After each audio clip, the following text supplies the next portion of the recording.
घोसी में उपचुनाव हुआ और वहां पर समाजवादी पार्टी की साइकिल सरपट दौड़ पड़ी है।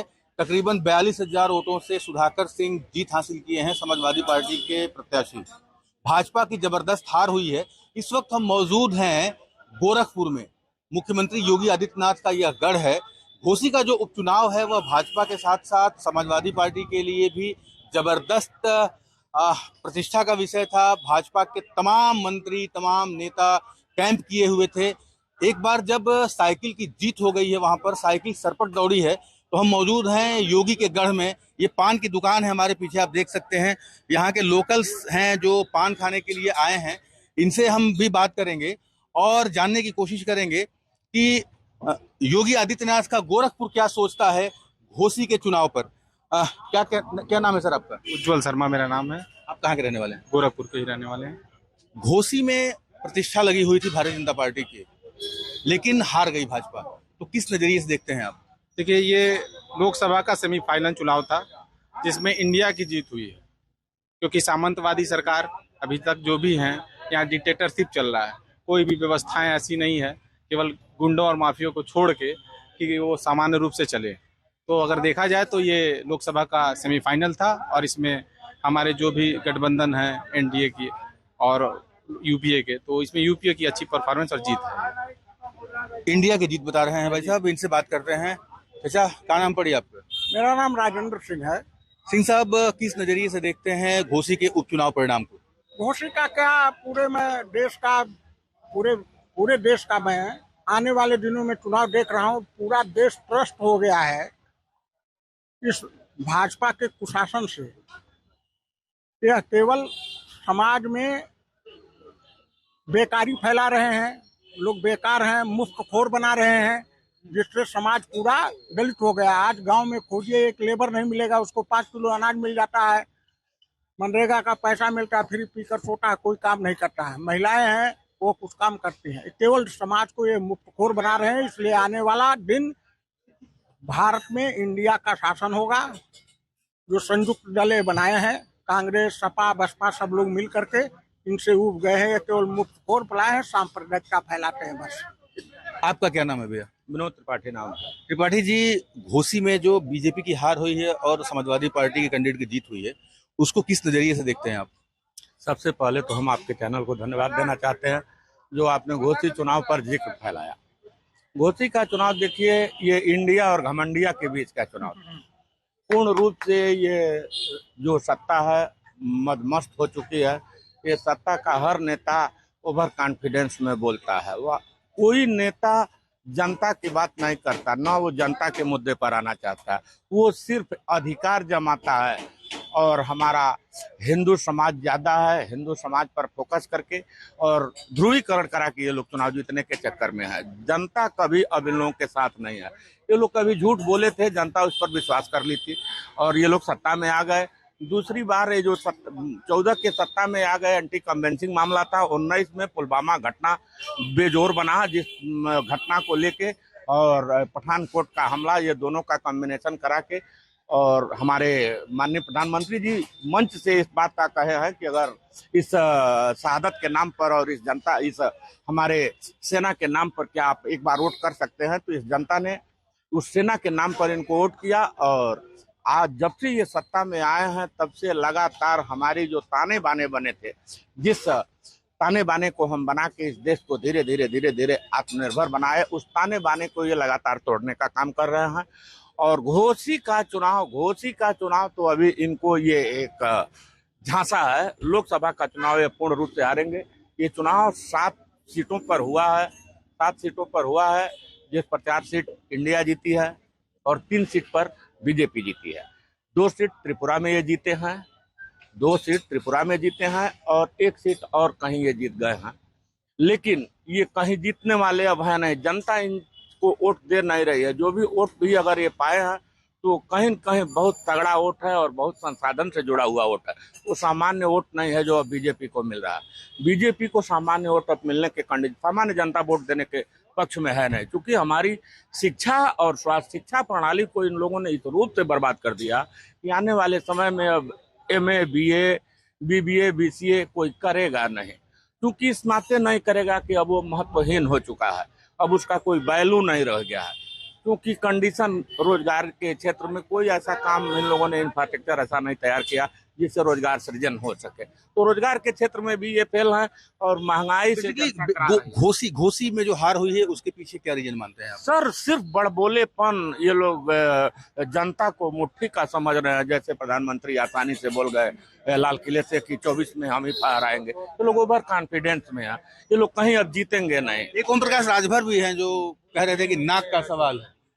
ओम प्रकाश राजभर की बात करते हैं। अब बताइए, यही बीजेपी का चाल और चरित्र है, जो रिफ्यूजी लोग हैं उन लोगों को भी जुटा के और समाज को गाली दिलवाने का काम करते हैं। ओम प्रकाश रिफ्यूजी हैं। खैर क्या नाम है भैया आपका? रमन कुमार श्रीवास्तव नाम है मेरा। श्रीवास्तव जी, घोसी में जो परिणाम आए हैं उपचुनाव के, उसको लेकर के गोरखपुर के आप हैं तो क्या सोचते हैं? देखिए, सबसे बड़ा वहाँ परिणाम जो ये हारे हैं, सबसे जो सक्षमवादी नेता जो जातिगत राजनीति करते हैं, जैसे कि जो पार्टी छोड़ के भागने का काम करते हैं, राजभर हुआ, जो वहाँ पे कैंडिडेट थे, ये अब जनता समझ चुकी है कि किसी भी कंडीशन में जातिवादी राजनीति पे आप राजनीति नहीं कर सकते हैं। आप अगर एक वर्ग को कि आप समान को हटा दीजिए और जो भाग के दूसरी पार्टी से आ रहे हैं और जो पुराने कार्यकर्ता पड़े हुए हैं उनको आप बैकवर्ड करके और नए लोगों को टिकट दे रहे हैं, इससे दूसरा बहुत बड़ी बेरोजगारी है जनता में। आज के डेट में महंगाई इतनी ज्यादा है, तो जनता इस बात को समझ चुकी है कि सक्षमवादी और जाति राजनीति से राजनीति नहीं चलने वाली है।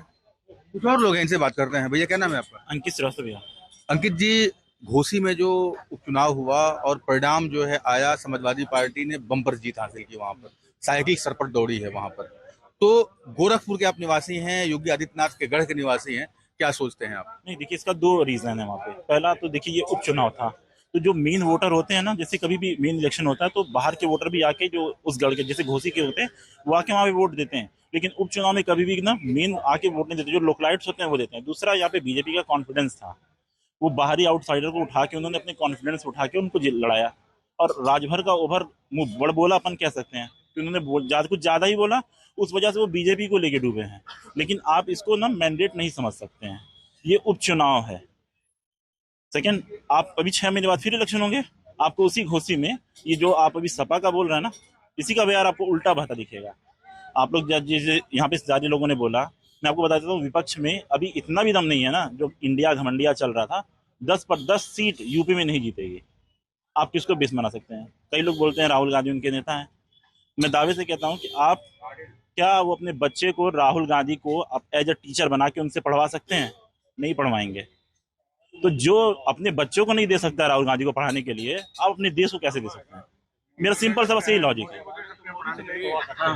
बच्चे को होगा जो मोदी कक्षा 5 पास अपनी डिग्री नहीं दिखा सकता और वर्ल्ड के नंबर 1 स्कूल से पढ़े हुए हमारे माननीय राहुल गांधी जी, और राहुल वो नहीं पढ़े हैं। नहीं, आप अभी मेरे सामने विकिपीडिया खोलिए, आप मेरे सामने विकिपीडिया खोलिए और राहुल गांधी बताइए क्या पढ़े हैं। विकिपीडिया खोलिए, आपके सामने मैं दिखाता हूँ। वो हार्वर्ड से उन्होंने, मणिपुर में क्यों नहीं गए?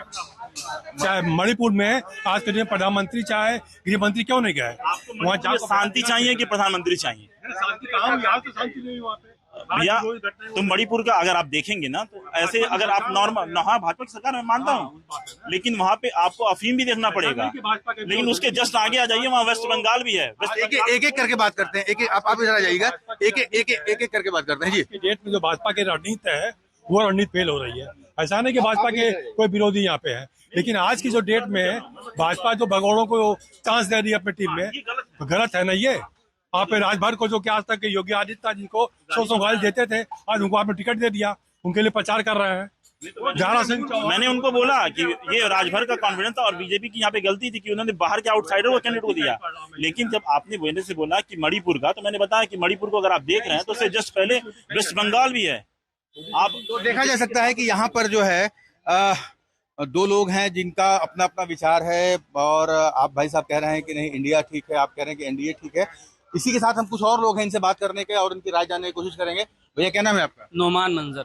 नोमान भाई, आप ये बताइए कि घोसी में जो चुनाव परिणाम आया है उसको लेकर क्या सोचते हैं? भाजपा की प्रतिष्ठा दांव पर लगी हुई थी वहाँ। ये 2 चीजें हैं इसमें। तो पहली बात तो ये है कि जो दल बदलू लोग हैं उनकी वजह से जो है ये चुनाव जो है समाजवादी के हाथ में गया है। दूसरी बात ये है कि जनता भी अब जो है विचार बना रही है कि जो है सरकार को बदला जाए। तो ये एक छोटा सा परिणाम है जो कि दिख रहा है कि हाँ, आने वाला जो चुनाव है 2024 का, तो उसमें रिजल्ट विपरीत दिख सकता है। ये बताइए कि माना जा रहा है कि यह सेमीफाइनल था जी जी। और इंडिया की जीत हुई है, तो इंडिया वाले तो बड़े ही खुश हो रहे हैं कि भैया हमने घोसी में हरा दिया बीजेपी को। तो क्या ये ट्रेंड बरकरार रहेगा? आपको क्या लगता है 2024 में भी? नहीं, बरकरार नहीं रहेगा।